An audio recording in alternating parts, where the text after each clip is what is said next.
여기 몇 개 사건은 주목할 필요는 있어요. 왜냐면 저도 뭐 중국 가서 뭐 동네마다 돌아다니면서, 지역마다 돌아다니면서 막 부동산을 기초 데이터 있잖아요. 제가 조사한 건 아니에요. 그러니까 제가 말하는 건 어디까지나 발표된 경제 지표와 그리고 발표된 사건을 가지고 제가 논리적으로 추론을 해서 결론을 도출한 거에 불과할 뿐이에요. 그래서 저는 이렇게 얘기할 때는 논리를 말해주는 이유가 결론은 참조하지 마시고 제 논리만 바라는 거예요. 네. 결론은 스스로 내리세요.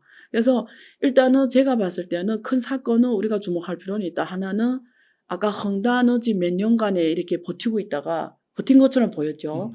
상장도 다 막아놨고, 상장됐는데 거래를 막아놨잖아요. 거래 중지시켰고, 그리고 지금 미국에서 파산 보호 신청했잖아요. 이런 사태로 봤을 때는, 왜냐면 헝다가 이번에 1분기, 2분기 데이터 나왔는데 너무 그러니까 사람의 상상을 뛰어넘게 안 좋았어요, 일단.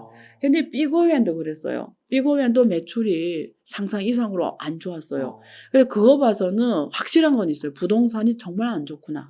왜냐면 헝다를 빼더라도 헝다는 항상 파산 위기에 몰리니까 사람들 안 살 거 아니에요. 헝다 부동산은. 근데 삐거웬은 아니에요. 삐거웬은 중국에서 엄청난 고급 명품 브랜드예요. 백개원 거기. 예, 백개월. 그러니까 이 부동산 기업에서 성공한 모델이에요. 그렇군요. 그래서 삐거웬이라면 한국의 삼성전자를 말하듯이 부동산에서는 그런 브랜드를 가진 기업이에요. 그래요? 근데 얘네들까지 매출이 안 좋다라는 거는 확실한 거는 부동산이 안 좋다. 근데 제가 여기 조금 헷갈리는 게 다른 부동산 업체들을 봤는데 매출이 증가한 걸로 나왔어요. 이거는 퀘션이에요, 저는 솔직히. 그러니까 근데 그걸 만약에 우리가 진실이라고 했을 때 다른 또 거기 10대 부동산 기업들을 보면은 이제 큰 사건이 난 기업들을 빼고는 매출이 작년 대비 좋게 나왔어요. 작년은 근데 워낙 안 좋았어. 작년에 코로나를 다 봉쇄시켜 놨잖아. 사람 못 나오게 하니까 작년에 비교해서는 좋게 나올 수는 있어. maybe. 워낙 안 좋았으니까. 근데 그럼에도 불구하고 삐거완 같은 기업들이 이렇게 안 좋은데 다른 기업들을 좋다는 게 논리적으로 이거는 검증이 필요해. 현장 가서. 그런데 2, 3, 예, 현장 검증이 필요합니다. 근데 그렇게 또 그래서 조금 캐천이 있지만 일단은 안 좋은 건 맞다. 첫 번째. 그다음에 두 번째, 여기 웬양지탄이라고도 얘네도 지금 어느 그 채권을 못 내서 지금 비거웨도 똑같은 사태가 터졌는데 얘네는 국유 배경이 있어요. 그러니까 중국 인민생명보험이 중국에서 제일 큰 기업이고 돈이 제일 많은 데예요. 얘네들이 일대 주주로 돼 있는데 얘네도 지금 부도나게 생겼으며 원래는 민간 부동산 기업에서 부도난다고 생각하잖아요. 민간이니까 부도날 수 있잖아요. 네. 근데 국유 기업의 배경, 그것도 대주주가 중국에서 제일 돈이 많은 보험회사인데 걔네들이 지금 어느 채권을 못 막는다? 이거는 다시 한번 제가 말한 그 부동산이 확실히 안 좋다는 검증한 거죠. 네. 근데 나머지 그 기업들은 왜 그렇지? 이거는 그래서 그러니까요. 이게 조금 퀘션이에요. 도대체 이거 어떻게 봐야지 퀘션. 근데 나는 확실하게 나쁘다고 난 결론 낸 거예요. 일단 첫 번째. 그다음에 두 번째는 그건 있어요. 제가 이 책에서 적었어요. 여기 그 중국 부동산은 거품인가 이 장절이 있어요.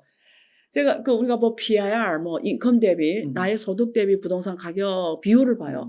중국은 미국의 PIR 대비 9배 높아요. 아, 진짜요? 예. 근데 1인당 GDP는 중국이 미국이 7분의 1 막 이렇게밖에 안 돼요. 그렇잖아요. 그러면 거꾸로 됐잖아요. 소득은 요만한데 그렇죠. 부동산 비싸다는 거는 실제로 훨씬 더 비싸다라는 그렇죠. 거죠. 그러니까 무슨 말이냐면 그래서 그 데이터 나온 거 보면 중국의 부동산이 이미 앞으로 10년 동안 소비하고도 못할 만큼 이미 다 지어졌다.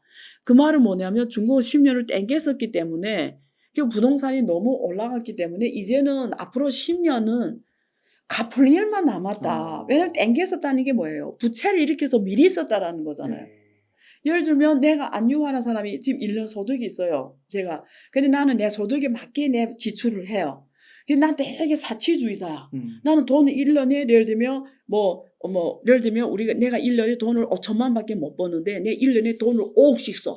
그게 불가능하잖아. 그렇죠. 그럼 내가 어떻게 해야 돼요? 은행 가서 4억 5천 대출해 와야죠. 맞아요. 그러면 사실 4억 5천은 내가 앞으로 9년을 벌어야 되는 돈이에요. 근데 내가 은행 가서 대출을 4억 5천 해가서 1년에 그 5억을 다 써버렸어. 그게 뭐예요? 내 앞으로 9년을 저당 잡힌 거지. 그렇죠. 똑같다라는 거예요. 그래서 이제는 내가 그렇게 쓰면 내 앞으로 안유하는 뭐 할 일만 남았어. 앞으로 그 4억 5천을 갚을 일만 남았지. 네. 그러면 이 말은 다른 말로 하면 앞으로 9년 동안 나는 돈 안 쓸 일만 남았으니까 중국 경제가 어떻게 돼? 갚을 일만 남았다라는 건 앞으로 사람들이 그럼 어떻게 내 지출을 갚아야 되니까 안유한은 이제 소비를 하겠어요? 네. 소비 행위를 안 하죠. 네. 빚을 계속 갚느라 보니까 허허하다 보니까 내가 소비를 못하면 이게 나라 경제가 잘 가겠어요? 그런 도리라는 거예요. 그래서 중국은 앞으로 갚을 일만 남았다. 와. 그래서 경제가 앞으로 어떻게 가냐가 퀘이천이다. 그래서 요즘에 많이 물어보는 게 중국 이제 피크 차이나 아닌가? 혹시 그런 거 들어보셨죠? 맞아요. 예. 피크 재팬 뭐 이런 게 있었는데 예, 뭐 피크 차이나 그렇죠. 네. 비슷하게 뭐 잃어버린 뭐 30년 일본처럼 된다 뭐 이런 것도 있고. 예, 그런 질문 많이 하잖아요. 맞아요. 이제 그렇게 된 거 아닌가 이런데 요거는 제가 답을 명확하게 주는 게 좀 위험해요. 네. 왜 위험하냐면 여기에 이런 전제 조건이 있어요. 첫째, 안유화가 이 답을 줄 수 있는 그릇인가? 안유화가 중국 전문가로 돼 있지만 그래도 중국 경제 전문가고 뭐 어떤 분들 많이 알아보고 하지만 내가 이 대답을 할 수 있는 수준의 그릇이냐? 이게 퀘스천 달고 들으셔야 돼요. 제 말하는 거. 그렇잖아요. 너무 겸손하신 아니 진짜.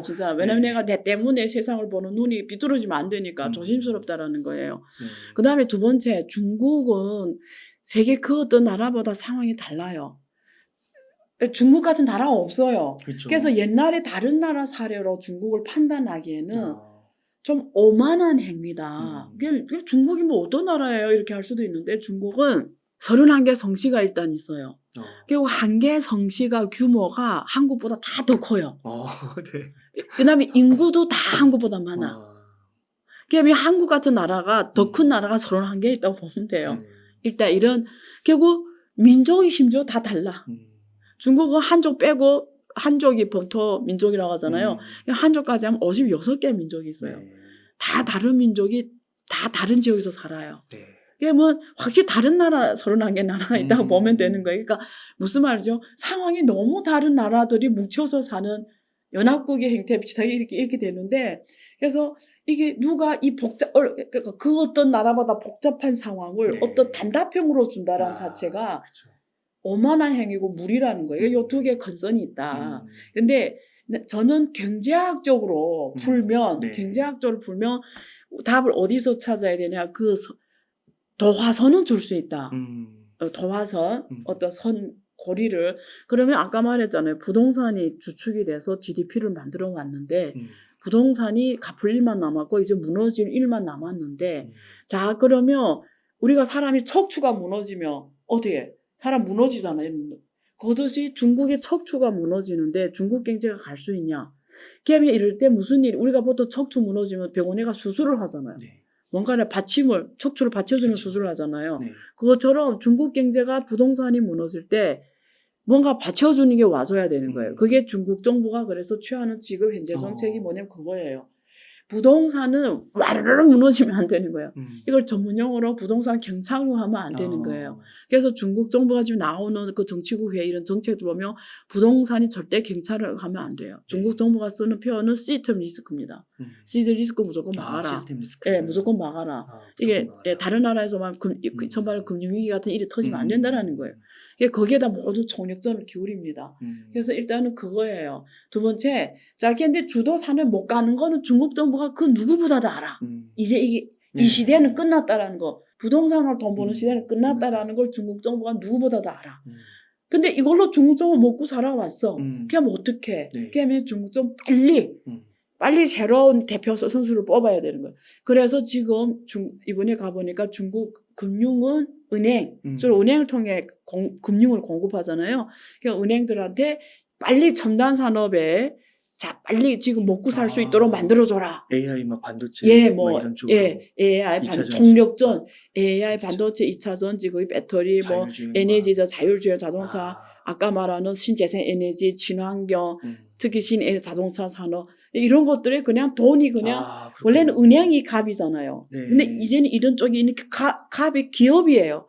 왜 은행이 해줘야 돼 정책적으로. 그래서 얘네들이 빨리 돈을 벌게 만들게 중국이 또 시장이 방대하잖아. 어마어마 크잖아요. 수출 안 해야 돼 심지어. 안 해서도 엄청나게 돈 벌 수 있으니까 얘네를 빨리 주도 산업으로 오게 하는데 중국 정부 총력전을 벌이고 있어요. 그래서 그래서 중점은 시간으로 공간을 벌겠다는 거예요.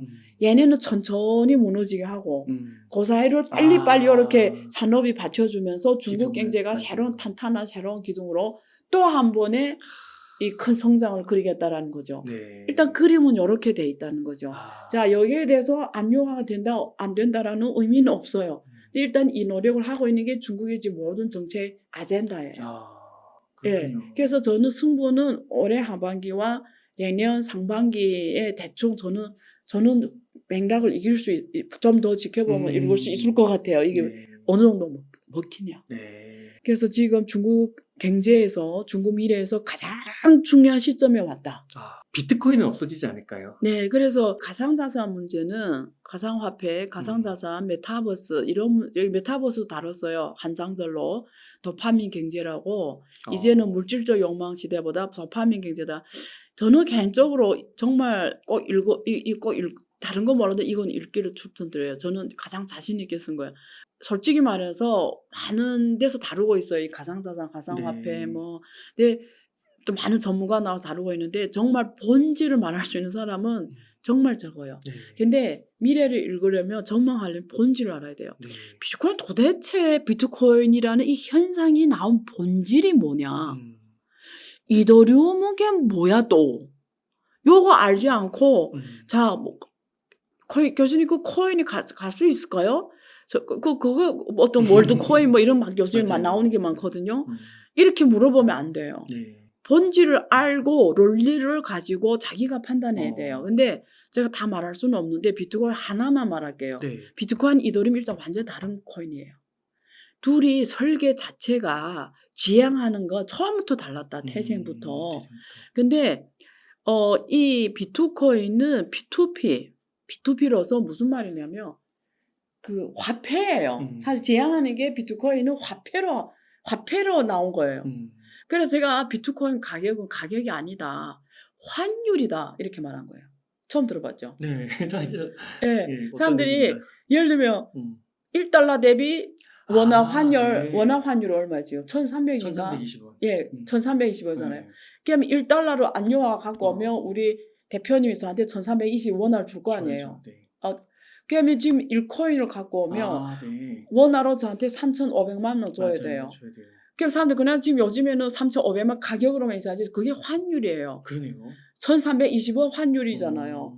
3,500만 환율이라고 이해를 하면은 쉽죠. 맞아요. 화폐라는 거예요. 자, 화폐라는 건 뭐냐면 지금 화폐에 수없이 많은 화폐가 있어요. 네. 달러. 세계적으로 다 쓰이는 거. 우리 기초통화라죠. 달러. 네. 그게 원화 화폐 아니에요? 원화는 딱 대한민국 본토 내에서만 쓰여요. 대한민국 본토 한 발짝 나가도 못 써요. 그쵸. 불법입니다. 원화는 여러분 어떤 사람 호주머니에 넣어가지고요. 베트남에 가 써요. 왜 그게 한국 사람들이 많잖아요. 실제 외환거래법에 걸립니다. 그래요? 예, 모르는 사람 많아요. 맞아요. 그것이 엄청 세요, 이 법은. 누가 만약 마음 먹고 걸면 사진 딱 찍어가지고 마음 먹고 걸면 감옥 가요. 네. 그래서 원화는 딱 본토 내면 쓰는 화폐, 해외에서 쓰는 자체가 행위 자체가 불법입니다. 근데 달러는 국제통화에서 전 세계에서 어디나 다 써요. 위안화 국제통화예요. 밖에서 다 써요. 네. 엔화 국제통화예요. 밖에서 다 써요. 그래서 이런 화폐가 너무 많아. 금을 뭐라고 보세요? 금도 화폐예요. 네. 금은 다 화폐. 우리 여기 이거 뭐라고 하지? 반지? 금가락지. 네, 우리 금반지, 금가락지 하잖아요. 이게 화폐입니다. 예를 들면 여러분 외국 가는데 현지금 없어요. 가서 맞아요. 말은 안 통하는데 그거 주면 먹혀요. 먹히죠. 그런 걸 화폐라고 해요. 교환할 수 있는 걸 화폐라고 해요. 옛날에는 막 뭐 조개 껍질, 후에 막 비단, 맞아요. 뭐 이런 게 그게 다 화폐예요. 그러니까 이렇게 화폐라고 생각하면 비트코인은 없어지게 해서 안 없어져요. 네. 첫째, 나는 결론은 확실한 줄 안 없어져요. 네. 근데 걔는 왜 없어질까? 사실 조개 껍질 없어졌잖아요. 이러잖아요. 아니에요. 오히려 종이화폐가 없어져요. 왜냐면 그 종이돈이 없어지지 비트코인은 없어져요. 왜냐면 그 종이돈은 온라인에서 쓸 수 있어요? 못 쓰잖아요. 중국은 이제는 종이돈을 없애겠다고 CBDC를 냈잖아요. 맞아요. 은행에서 CBDC라는 게 뭐예요? 모르는 분들이 있으니까 CBDC를 제가 쉽게 말하면 중앙은행에서 찍어내는 디지털 통화를 말해요. 그냥 더 쉽게 말할게요. CBDC는 제가 조금 과장을 보태서 말하면 중앙은행에서 찍어내는 가상코인이라고 보면 돼요. 아, 예, 네. 예. 그렇게 보면 돼요. 와, 쉽네요. 예, 그러니까 근데 왜 중국인민은행에서 종이돈이 하나 있는데 중국인민은행에서 법적 통화로서 가상화폐를 만들어요.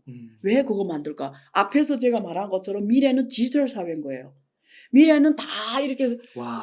온라인에서 가상공간에서 돌아가. 이 메타버스 사회라고 표현할 수 있는데 거기서 종이돈 우리 대표님 아바타하고 안유와 아바타 만나서 네. 근데 거기서 메타버스 안에서 BTS 공연이 대표님한테 BTS 공연표 있어요. 요즘에 BTS가 첫 앨범곡을 가상공간에서 발표해요. 포즈나이트에서 했거든요. 네. 저 앨범 첫째 버전. 아, 그럼 거기서 그 공연을 내가 보려고 해. 근데 공연이 내가 없어. 근데 대표님 나한테 양도하게 된 그 안에서 우리들이 거래를 해. 네. 그걸 내가 원화로 네. 거래를 해요. 그 안에서 못해요. 못하죠. 그 안에서는 반드시 그 가상화폐로 해야 돼요. 이런 게 맞는 게 비트코인밖에 없다라는 거죠. 와. 근데 꼭 비트코인만 써요. 그래서 또 질문해. 그냥 거기서 또 비트코인만 써야 돼? 아니에요. 비트코인 말고 수많은 코인을 쓸 수 있어요. 네. 대표님하고 나가면 오케이 하면 돼. 아. 그러니까 이렇게 생각하면 쉬워요. 그래서 비트코인은 미래 메타버스 시대, 미래 디지털 사회에 없어 앉은다. 네. 수많은 화폐 중에 하나라고 생각하면 이해가 된다. 그러네요. 누가 뭐 가짜 이건 너무 무식한 사람이에요. 비트코인을 가짜라고 하는 사람 무식하다고 말하면 돼요. 그래서 이런 거고 이더리움은 달라요. 그 창시자가 왜 하는지를 봐야 돼. 네. 그게 본질이에요. 우리가 그 비트코인도 왜 사토시가 왜 만들었는지 다 나와 있어요. 그 논문에. 내 왜 이걸 만든다는지. 왜 금융위기를 겪으며 만든 거잖아요. 2009년에 나왔잖아요. 금융위기를 겪으면서 미국 같은 중앙은행들이 너무 말이 안 되게 행동하는 거예요. 영국 중앙은행 이런 나라들이. 마음대로 통화를 찍어내니까 종이돈을 그냥 폐지로 만들어놨잖아요. 그러니까 당하는 건 일반 백성이 국민들인 거예요. 네. 그래서 이 중앙은행이 이런 행포에 이런 인플레이션 행포에 그냥 우리 부만 망가지니까 여기에 대응해서 만든 게 비트코인이에요. 그러니까 화폐예요. 화폐. 네. 화폐. 비트코인은. 이게 누구를 대응해서 만든 거예요? 법정 통화를 안 쓸 특히 달러 같은 이런 인플레이션을 마음대로 조정하는 중앙은행의 이런 행위에 맞서서 만든 게 비트코인이에요. 이게 본질입니다. 네. 이더리움은 뭐냐? 비탈릭이 왜 만드는지 자기가 말해요. 논문에 나와요. 이런 걸 하고 싶었던 거예요. 이걸 알아야 돼요.